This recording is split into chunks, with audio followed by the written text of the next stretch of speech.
kéèyàn ọlọ́run kẹ́rù tó máa bá kọ̀ wá jẹ́ lómi ẹlòmí tọrọ yé ni ológun pípọ̀ mọ́lẹ̀ à ń gbọ́ ológun ni wọ́n náà lóṣù pé mi rí bí wọ́ mi ò rí bí wọ́ yẹn èsùn lóru. alẹ́ bẹ jáwọ́ yẹ kò ló jáwọ́ yẹ mọ́ àdásù kò ló jáwọ́ yẹ mọ́ àdásù. kò ló jáwọ́ yẹ mọ́ àdásù. gbogbo ìkọjọ ọ̀hún tábó ní ìrìnjà ló dánú yín. kánà bí ìlà ìsúná. ìpẹ̀lú ọlọ́run èyí tá ń lò yìí. bilayi ìsúná. dàmà bilayi ìsúná. nígbà tí eléyìí tá ń lò yìí tọ́nà ń ṣe wá yìí tẹ́sí tí ì rí nǹkan kan.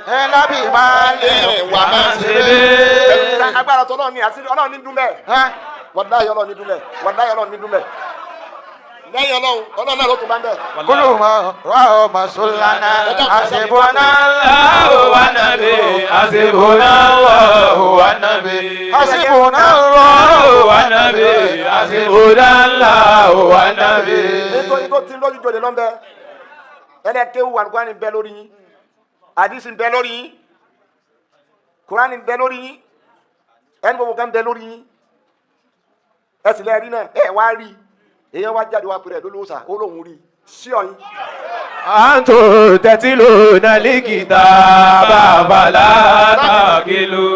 àtàmùrù nánà sàbìlbírì wàtánsáwọnà òbúsàkú wàǹtò tẹ̀sílò nàlíkìtà bàbá látàkìlù. ọyàn wọ́n pè yí láfa kẹfọ́ ọbọjú nítorí ìbínú orí tó ní kéta ẹ sì díje fèrí lọ ẹ sì mà sẹ́wàá kún kẹfẹ́rí ni sẹ́wàá pé ìdẹ́nsẹ̀ wọ́n díṣẹ́ ọlọ́run lọ́wọ́ abàdàn dákun àyè yìí kéèyàn má rí lórí ọlọ́run kó má rí lórí ààrẹ kó wá ní tírẹ́tì. bọ́bá àgbà tí tó bá dé alákẹ́ ṣíṣe sí àdàmú kò dí ó dí kò sì lè dé alákẹ́. ẹ wá múra lórí kankan níbi kíni dákun lórí kíni sí ìsìlámù náà ni ẹ wá ń kó rọjò. láyé sùnà lábì máa lè wà máa ṣe mí kúlù máa rọ́ máa sùlànà àṣìbùnà wà nàbí àṣìbùnà wà nàbí. ìṣẹ̀lẹ̀ mi sì bẹ̀rẹ̀ wọn fún yín ni o kọ́ sàmà náà yín ìdí kọ́ mi. díkọ̀ mi fàyín náà ń láyà ìlàmú. náà mo wà yín bẹ̀rẹ̀ wọn fún yín mo bá yín jẹ́ ìfilẹ̀.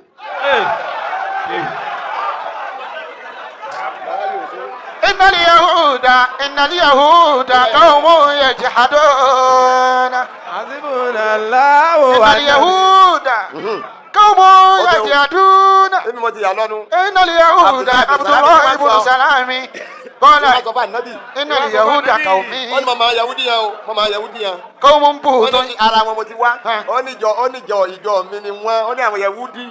بهت قوم يجحدون pẹ̀lẹ́pẹ̀lẹ́ ó ní wọn mọ yẹn jà. fasali hó ní. ó ní Abdullahi ibn Abdulsalam. isali hó ní. ó lọ béèrè lọ́wọ́ wọn pa mi kọ́kọ́ bí wọn náà èmi ọ̀ fara pamọ́ síbi kan. kọbula ó ní bí wọn pé ta ni Muhammad. kọbula yálàmù bí Islami mani Abdullahi ibn Salami. bí wọn pé ta ni Muhammad ọmọ Abdullahi. isali hó ní. Abdullahi ibn Salam ó lọ oníṣọ́ bẹ́ẹ̀ fà nẹ́bí yí pé bí wọn pé ta ni Abdullahi ibn Salam. kọbula yọ fara pamọ́ síbi kan.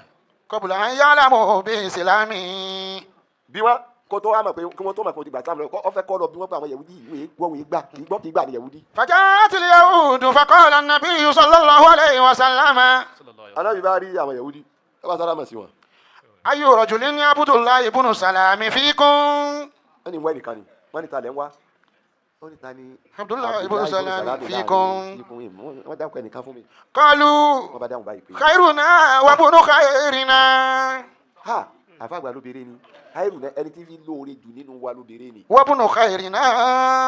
ẹni rí ọmọ ẹni rí. wa afdaluna wa ibnu afdalina.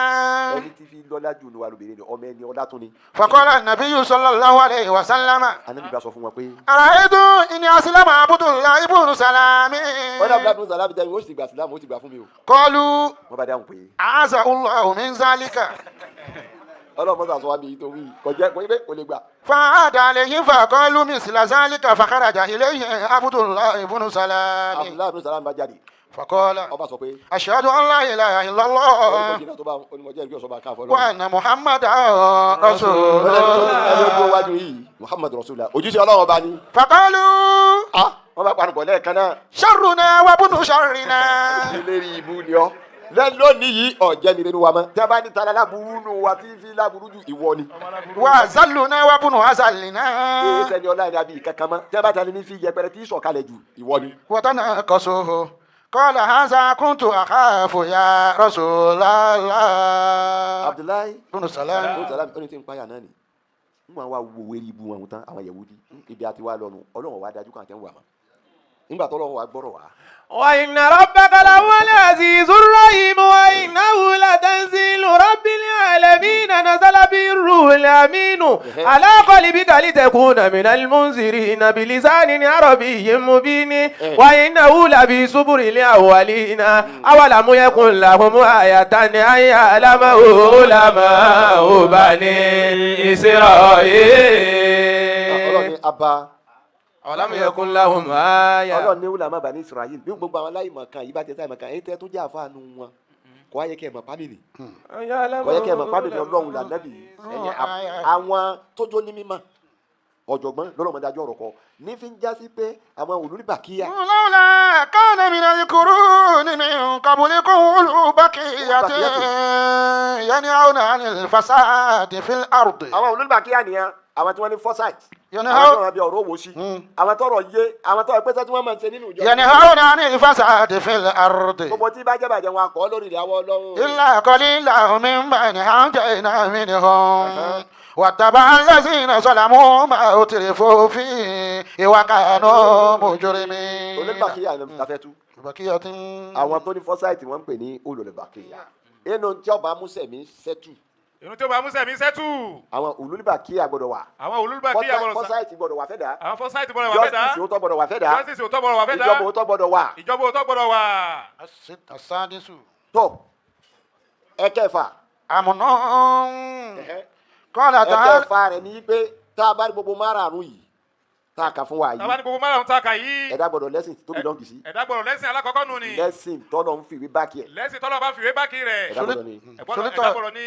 ìjọba tí ó pàṣẹ ó gbọ́dọ̀ wà. ìjọba tí ó pàṣẹ ó gbọ́dọ̀ wà ẹlẹ́ẹ̀kejì. adilun shamilun. ìdájọ́ òótọ́ gbọ́dọ̀ wà. ìdájọ́ òótọ́ gbọ́dọ̀ wà.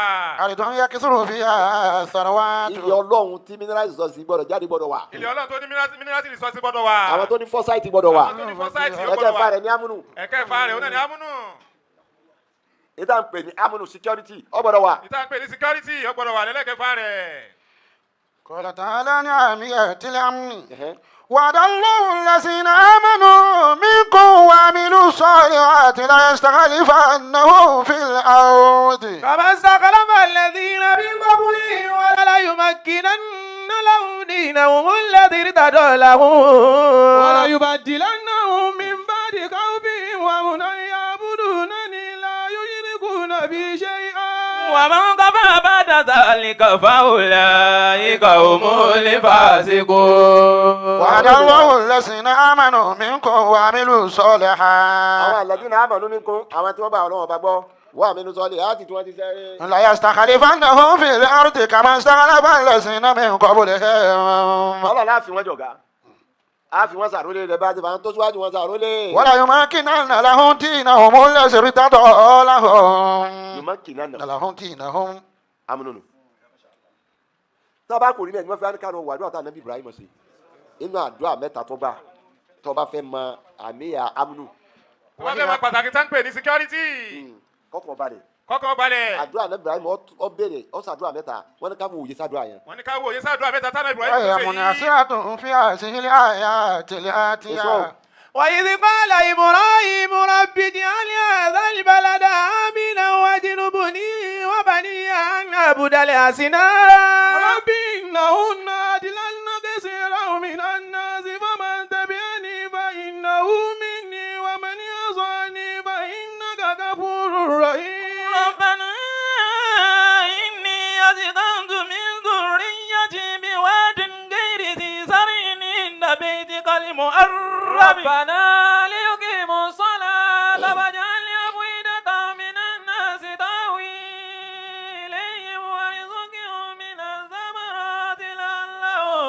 يشكرون وارزقهم من الثمرات لعلهم يشكرون ربنا إنك تعلم ما نخفي وما نعلن وما يخفى على الله من شيء في الأرض ولا في السماء. الحمد لله الذي وهب لي على الكبر إسماعيل وإسحاق إن ربي لسميع الدعاء.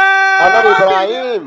وإذ قال إبراهيم رب اجعل هذا البلد آمنا. Nínú àdúrà mẹ́ta tá Ànábì Ibrahim tọrọ wọ́n ní tó kọ́kọ́ tọrọ gbàrà báyìí. اجعل هذا البلد آمنا. Security lọ́kọ́ béèrè fún Mákà. security ìlànà Ibrahim kọ́kọ́ béèrè fún Mákà. ọmọ pé gbogbo tókù tó ń fẹ́ tọrọ òun tí ó bá ti ṣe ń tà ń pè ní security kò lè work. ọmọ pé gbogbo tókù tó ń fẹ́ tọrọ ní tí ó bá ti sí security kò lè work. ó ní wọ́n lọ́hùn ìlú Mákà اجعل هذا البلد آمنا وجنبني وبني أن نعبد bá mi الأصنام. sì kí ọ̀lú yìí bá mi sì lú yìí nílùú fọkànbalẹ̀ ìtọ́kọ̀ tọrọ nù ń bọ̀ tọrọ èyí wù tán lọ́sẹ̀sẹ̀ wá tọrọ káwọn ọmọ wọn má ya gèfèrí kí ẹ̀sìn ó nílẹ̀ ọ tọrọ security lọ́sẹ̀ gbọ́rọ̀ ẹ̀sìn wá pé Wọ́n àwọn jùlọ ọmọ ní- mi وبني أن نعبد الأصنام. èmi náà àtàwọn ọmọ mi gbé wàjìnà tó sà wọ́n sì wá lẹ́ni tí ó ṣẹ̀ bọ̀. رب إنهن أضللن كثيرا من الناس فمن تبعني فإنه مني. báwo sáyé wọ́n ti nu àwọn èèyàn lónìí wọ́n ti nu àwọn ọ̀pọ̀lọpọ̀ èèyàn ó ní ẹni bá wá tẹ̀lé mi فإنه مني àwọn tèmi nù. ومن عصاني فإنك غفور ẹ bá lọ رحيم. tẹ̀lé mi tẹ́ tara ń bá yín sọ̀rọ̀ tọ́lọ́run tẹ́ bá sẹ̀ mí ọlọ́run aláfẹ́ríjì àfẹ́ríjì wà lọ́dọ̀ ọlọ́run. ربنا àdúrà kùtù tó tọrọ nù. إني أسكنت من ذريتي بواد غير ذي زرع عند بيتك المحرم. àdúrà ẹlẹ́kẹta nù. wípé báwọn ọmọ mi wá ń tẹ́sìn ọjẹ́ o àdúrà alẹ́ kẹta nù báwọn ni ọmọ mi wá ń tí wọ́n jẹ́ o. báwọn ọmọ mi wá tí wọ́n ilé jẹ́ ẹ̀kọ́ ọ̀rọ̀ security aṣọ àmọ́ ilé ẹ̀kọ́ tó wà ń bẹ́ àti tí yẹn bá pọ̀ lọ́hùn dá sí ni máa dá sí. inú ẹ̀kọ́ tó tún wà ń bẹ́ẹ̀ ni pé àti tẹ́yìn bá pọ̀ lọ́run dá sí ni máa ń dá sí. ọlọ́run kún yanjú ẹ̀ ọlọ́run kún yanjú ẹ̀. ọwọ́ aṣọ ọ̀dọ̀ba tí ò níṣẹ́ àwọn sọ̀rọ̀ àti oníṣẹ́ tiẹ̀ ní mọ̀ ràn. ò ní gbẹ́nu ti ó ní gbẹ́nu tì ní. ọbẹ̀ ni ọbẹ̀ ni àwọn tí wọ́n jù wá lọ ni wọ́n ń bẹ yìí. àwọn tó jù wá lọ ni wọ́n ń bẹ إني yìí. أسكنت من ذريتي بواد غير ذي زرع عند بيتك المحرم. àwọn ọmọ mi ibi mo fẹ́ fi wọ́n sí aṣálẹ̀ ni ilẹ̀ òkú ò ní dẹ́sàtì ni kò sí tí wọ́n jẹ tí wọ́n mú bẹ́ẹ̀ àmọ́ lẹ́gbẹ̀ẹ́ léèrè ọlọ́run ni mo fẹ́ fi torí ẹ̀sìn wọn fẹ́ yìn wọ́n nù fún. ربنا ليقيموا الصلاة àwọn ẹlẹ́ nítorí kí wọ́n lè gbẹ́sìn rẹ tóbi ni kí wọ́n gbé ga ni wọ́n gbé dúró ni. فاجعل أفئدة من الناس تهوي إليهم. bá ń sọ ẹ̀mí àmì ìyàmẹ́yà yìí. bá ń sọ ẹ̀mí àwọn èèyàn mọ́yà yìí. àfòhídà tàbí من nàná الناس تهوي إليهم. àfòhídà ẹ̀mí àwọn èèyàn. ẹ̀mí àmì ẹ̀kọ́ àfòhídà lórí bọ́ bá sẹ̀mí wọn máa kó nǹkan wá ní kí kọ́kàn sẹ̀mí wọn má bẹ̀ látàn. وارزقهم من الثمرات لعلهم يشكرون. táwọn èèyàn máa wá wìtìwìtìwìtìwìtì wọ́n máa kó wá wọ́n máa san bta ó ní ìwé nìkan wá ní tó wọ́n jẹ wàrísí وارزقهم من الثمرات. mineral resources minerals resources. nínú ilẹ̀ yìí jẹ́ kí wọ́n rí tí yóò jẹ́ mineral resources. لعلهم àdúrà náà يشكرون. Ibrahim àwọn ló di epo àdúrà náà Ibrahim wọn ló di epo. fún wọn fún wọn lójú bẹ́ẹ̀. kúndùn ọ̀dí pé wọ́n ní nǹkan àlùmọ́nì wọ́n ní góòdì wọ́n ní gbogbo rẹ̀ àdúrà àjọ kìnìún náà ni. àdúrà àjọ kìíní náà ló di gbogbo ẹ̀ náà ní gòdì wọ́n ní gbogbo wọ́n ẹ̀ ní gbogbo àbàbá bẹ́ẹ̀. tó bí mi ọdún tí wọ́n lọ Mọ́kà wọ́n lọ́dún táwọn lọ Mọ́kà ọdún tí wọ́n fẹsẹ̀ ẹ̀rìn lọ ní ọdún kàlà wọn lò oṣù mẹ́fà lálọ́ oṣù mẹ́fà lábọ̀ wọ́n wá lọ́dún ni bẹ̀tìlátìkì yìí wọ́n èèmọ́ kéga wọ́n kà ṣe bí ẹnu ọ̀nà báyìí sí ni àwọn ń wọbẹ̀ lọ́dún náà láti yan náfìlà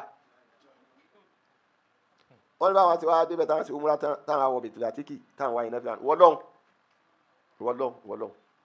ilé rẹ̀ tí mo wá yìí mo fi ànábì Ibrahim yìí bí ọ bó ṣe súnmẹ́là fún un tó gbẹ̀yìn tẹ́yìn sí sàwọn ọmọ mi bẹ́ẹ̀ o wọ́n bá ń sin wọn lákùkọ ni o wọ́n sin wọn láyé tí ó jẹ́ oúnjẹ àkùkọ o ẹnu wọn mo ti gbọ́ lójú Yorùbá ni àkùkọ ni kò sí wọn káwọn ọmọ agbáyán mi àdúrà tó ti parí àdúrà tó ti lẹ́nu kan máa lóun dààmú kádàrá àwọn ẹnì lónìí kan máa dààmú kádàrá lónìí wọ́n ti parí ẹ̀ látàná ni. نحن بالله زنا لا بمال ومنصب كل ما رسول لنا حسبنا الله والنبي حسبنا الله والنبي. ó ti parí wọ́n ti parí ẹ̀ látàná. bẹ́ẹ̀ dé Ìlọrin bí máa ń kàtà lọ nínú àwọn tí wọ́n ti lọ nínú àwọn lálá láwọn àfa sánsan tí bọ́lá òun sọ tí sì gbọ́ níbo ni wọ́n fẹ́ yọ ọwọ́ sí ìbàsára àdáńgbá sílẹ̀ kò sí yẹ kó gbogbo àti ọmọ kàdó ni pé wà ní ọmọ ẹ̀yìn wọn ni wọn o bí ẹsẹ̀ wọn bọ́ wájú tààrà àwọn àti ìbàsára àdáńgbá ẹsẹ̀ wọn lè bọ́ wájú gidigidi ni o ó wá ní sẹ́wọ́ bàbá mi wọn láfẹ̀ kọ́ abẹ́ ọkùnrin bàbá wa irú àbíṣe bí ọmọ ẹ̀ bàbá ni wọ́n wá dìde ládàá yóò sì wá ń wá tó bá ti dé aago 3 àbọ̀ sílẹ̀ ní ìmọ̀lẹ́ wà kanlẹ̀kùn báyìí àwọn ti dọ́ wọn àwọn ó sílẹ̀kùn yà ní àjò ìgbà ká lọ àwọn wà lórí àdàgbà wọn níjọ ọdẹ kan báyìí mẹ́bàá àwọn àjòkò ìbẹ̀rù àwọn àsọ̀rọ̀ tásùbò fi tó yọ máa sọ àwọn mẹ́sàn-án ọ̀rọ̀ bàbá ní bí bàbá ń sọ̀rọ̀ fún bàbá ní jọ́ tí a lóyún rẹ̀ àmọ́ pa lóyún rẹ̀ ọkọ sọ fún mi pé ẹ̀rẹ́ àti lóyún alẹ́ ìlà o wọ́n pàtàkì wá dé padà wá dé àfa sọ báyìí àmọ́ ní ìrìnlẹ̀ kan àládà mi ní táwọn obìnrin náà ìyájọ́ ti pè lálàdà ní kóṣù àwọn ní pèsè bá jiyàn bí òrí kò ní wí bàbá ní kò pẹ́ bí òjò oṣù kan lọ ní kò bá yọ níbo ilé ìtiwá àwọn náà dọ́dọ̀ rẹ̀ wá rẹ̀ rìn níbo ìfọ̀ bàbá ní sọ́ọ́rì mọ̀ tí mo rí súlẹ̀ mọ́ ní náà sórí bí bá a ti ń bí ọba ìyá bí ọmọjúmọ́ máa ń tọ̀ bílẹ̀ bá ti máa ń lọ fàáfà aago mẹ́rin lóde ìdájí lóde àwọn ní mo ní bí wọn máa ń yẹ ọmọ mo ti rá mi ọ̀rẹ́ mi ti rí bá ń gbé èrè lónìí. فوقع الحق وبطل ما كانوا يعملون فغلبوا هنالك وانقلبوا صاغرين وكذلك يجتبيك ربك ويعلمك من تأويل الأحاديث ويتم نعمته عليك وعلى آل يعقوب كما أتمها على أبويك من قبل إبراهيم وإسحاق إن ربك عليم حكيم. àwọn táwọn wí ìsánsá ni wọn o. àwọn táwọn wí ìsánsá àwọn ni yóò wọn. máa tọwọ́ bọ̀ yàn lẹ́nu yóò fẹ́ dàbí pé yàn ti fà rí àṣírí bí wàláyé àṣírí bẹ́ẹ̀. àwọn tí nǹkan dá lójú wọ́n ní Ọlọ́run fẹ́ríjì wọn wọ́n níjọ́ tí wọ́n bí bàbá àṣẹ́sì kíkọ́ Ọlọ́run yàtọ̀ àbúrò lọ. wọ́n náà fà bá dé àfàgbà ìṣẹ̀ṣẹ̀ kú ni àfọ̀kígbà ìṣẹ̀ṣẹ̀ kú ni àwọn afẹ́ sọ lóko àfàgbà ní òní sọ bàbá mi lóde hùn bàbá tó bí sẹ́gbàsá àdàgbà níjà Abubakar Siddiq sẹ́rí iná sọ afá ni wọ́n ẹgbẹ́ sọ ní Abubakar lọ́nà òsèlè àfa ńláńlá ìwọ wá sọ fún mi bàbá pé àbúrò ìdè sáfà o. kó sọ. wà sọ wo. àwọn tá à ń sọ̀rọ̀ wọn yìí kọ̀nfàmù ni wọ́n. àwọn tá à ń sọ̀rọ̀ wọn yìí kọ̀nfàmù ni wọ́n. wọn ò sì lè tán lẹ̀. bẹ́ẹ̀ lọ wọ́n fàró lélẹ̀. wọ́n fàró lélẹ̀ ni. wàláhì wọ́n fi àró lélẹ̀ o. wọ́n fi àró lé wọ́n fi lẹ̀. àfẹnijú bá ń dùn. àfẹnitójú bá ń dùn ni tọkàn rẹ ti fọ́. garabi. كذلك يجتبيك ربك ويعلمك من تأويل الأحاديث ويتم نعمته عليك وعلى آل يعقوب كما أتم على أبويك من قبل إبراهيم وإسحاق إن ربك عليم حكيم لقد كان في يوسف وإخوته آيات للسائلين لقد كان في يوسف وإخوته آيات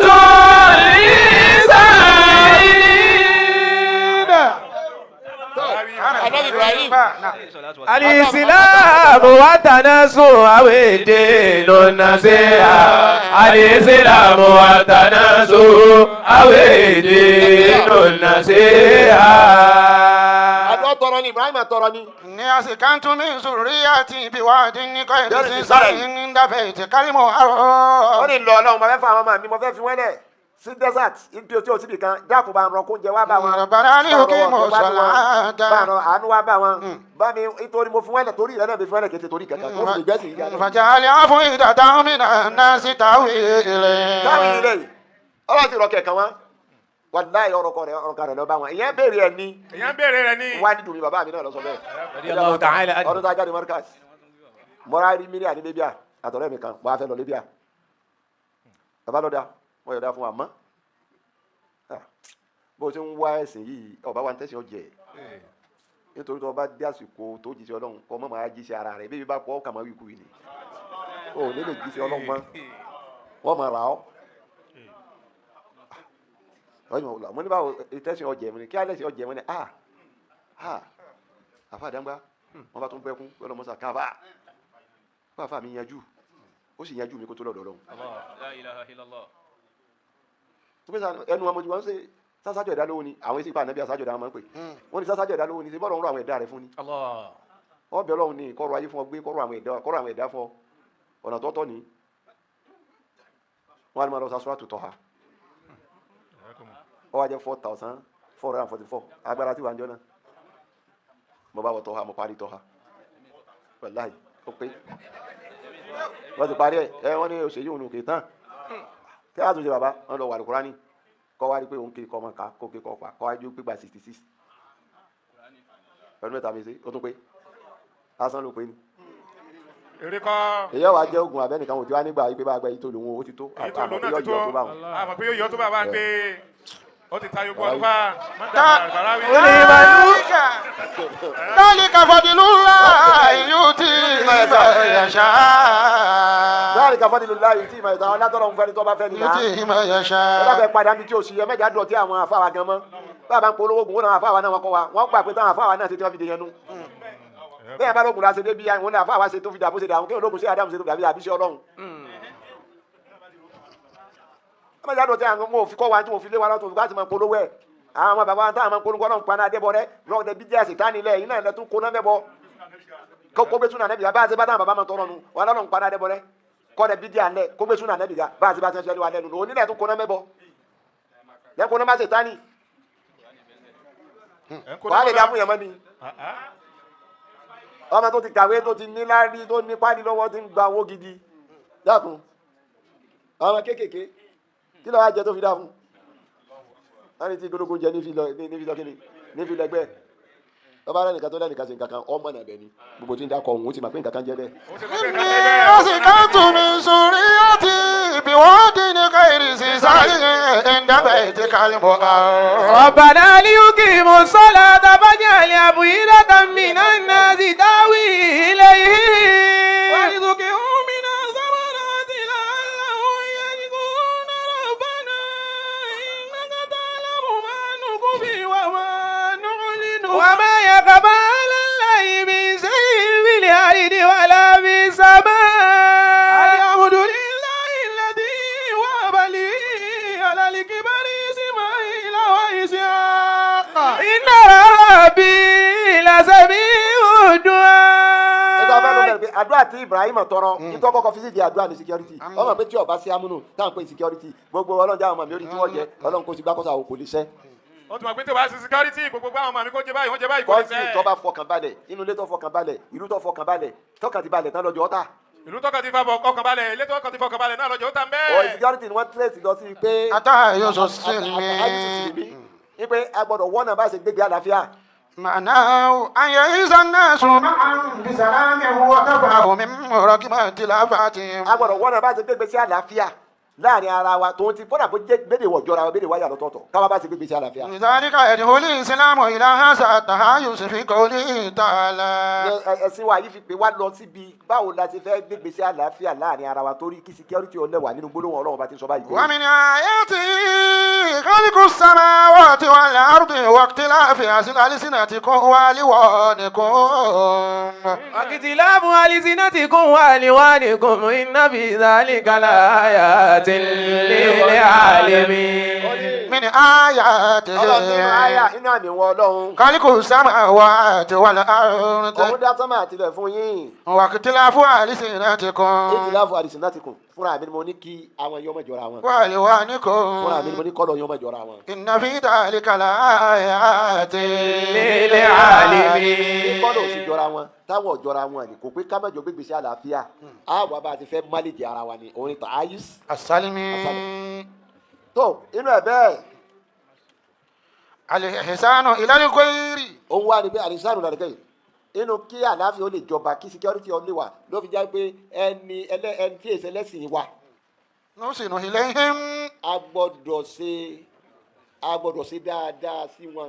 قال تعالى ìṣe dáadáa sí wọn òun ní ìsìn yẹn wá pín sí méjì níbi gbólóhùn níbi ọ̀rọ̀ sísọ ká ṣe dáadáa ibi ìwà ká ṣe dáadáa ibi gbólóhùn òun ní ìdíwù látàbí ní rọ̀bíkà bíi الحكمة والموعظة الحسنة وجادلهم بالتي هي أحسن. ọlọ́run tó bá fẹ́ bá wọn jiyàn lọ́nà tó dáa tòun ti bẹ́ẹ̀ sì ò ṣe jọ pa yín pọ̀ tí wọ́n jẹ́ lẹ́sìn rẹ bá wọn jiyàn lọ́nà tó dáa inú ẹ̀ náà wá ní tiwa ìwà nípa ẹni tí ò kógun jà yẹn má kógun jà.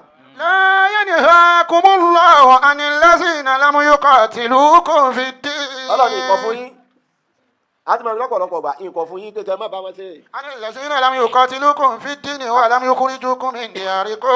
dájú pé wọn ò kọ̀ fún yín wọn ò lé yín jáde lé wọn ò sì bá yín jẹ́ àwọn òní ẹ mọ́sẹ̀sì yín ọlọ́run nǹkan fún yín o. أن تبروهم وتقسطوا ṣe dáadáa ẹnu wọn إليهم. dópin dáadáa àǹtàbàrú yẹn àwọn afáfẹ́ gan àfẹ́ lọ́bẹ̀ wọn ni ìṣe dáadáa àwọn kó àwọn ò fara sí ẹ ṣe dáadáa sí wọn fún àwọn tó bá jẹ́ lẹ́sìn kejì ìwé ìṣẹ́lẹ̀sìn yìí àbọ̀ wọn kó kó jà yín. wọ́n tó kó sí tó ilẹ̀ yẹn. ẹ sì ṣe déédéé láàrin wọn. iná la yóò bọ́ lé mọ́ kó sí dé. ọlọ́run fẹ́ràn wẹ̀ láti bá ṣe déédéé kí ti kẹ́rì tí olúwa ni wọ́n bá jẹ tó tọ́ bá torí pé kì í jẹ́ lẹ́sìn rẹ tó bá yàn jẹ ní jòkó àlàáfíà nínú ẹ̀ bẹ́ẹ̀. oríyá tó lè tẹ kọ́ọ̀dì. òun nípa fọ́ọ̀sì yẹn gbà sílámù ẹjọ́ ní freedom nípa imani fílẹ̀ kó ní freedom yọ tọkàn rẹ̀ wá jẹ́ kó wù má fọ́ọ̀sì ẹ̀ má jẹ́ gbá má kó gùjà. láyọ̀rọ̀ kí mo áádà ní tókò lè fi dín ní níta lè kàkọ́ la. láìkírọ̀ àfi dín ní kọ́ni tábàyà ní rúùsì tó mi náà lè kọ́ ẹ́. يكفر بالطاغوت ويؤمن بالله فقد استمسك بالعروة الوثقى لا انفصام لها والله سميع عليم. láìkírọ̀ àfi dín. kò ṣe tí ń jẹjẹ ní pánú ẹ̀sìn wa yìí ìsìlámù yìí ṣe tí wọ́n polówó. kọ́ni tábàyà ní rúùsì tó mi náà lè kọ́ yìí. tabayyana rusdi min al-ghayy. ìmọ̀nà kan tó fojú hàn ní ọ̀yàtọ̀ fọ́nà àánú. kọ́ wa náà fọ́ọ̀sì yàn káyọ̀ pé torí pé mo ní ọgbẹ́sì kọ̀ọ̀kan Islam ló fi kókun jà kò ní sí ìjòkó àlàáfíà a gbọ́dọ̀ wá ìjòkó àlàáfíà inú ẹ̀ ni wọ́n fi wọ́ọ̀nù Ànábì Muhammad sallallahu alaihi wasallam ló fi wọ́ọ̀nù àwọn sàhábà rẹ̀ ipe ẹ má torí gẹ̀nímà àbí torí kẹ̀kẹ́ hatred kó ètè yẹn kò sí di kan irú ẹ̀ láyà Al-Qur'ani kì í sọ suratul Nisa. يا أيها الذين آمنوا إذا ضربتم في سبيل الله فتبينوا ولا تقولوا لمن ألقى إليكم السلام لست مؤمنا تبتغون عرض الحياة الدنيا فعند الله مغانم كثيرة كذلك كنتم من قبل فمن الله عليكم فتبينوا إن الله كان بما تعملون يا أيها الذين آمنوا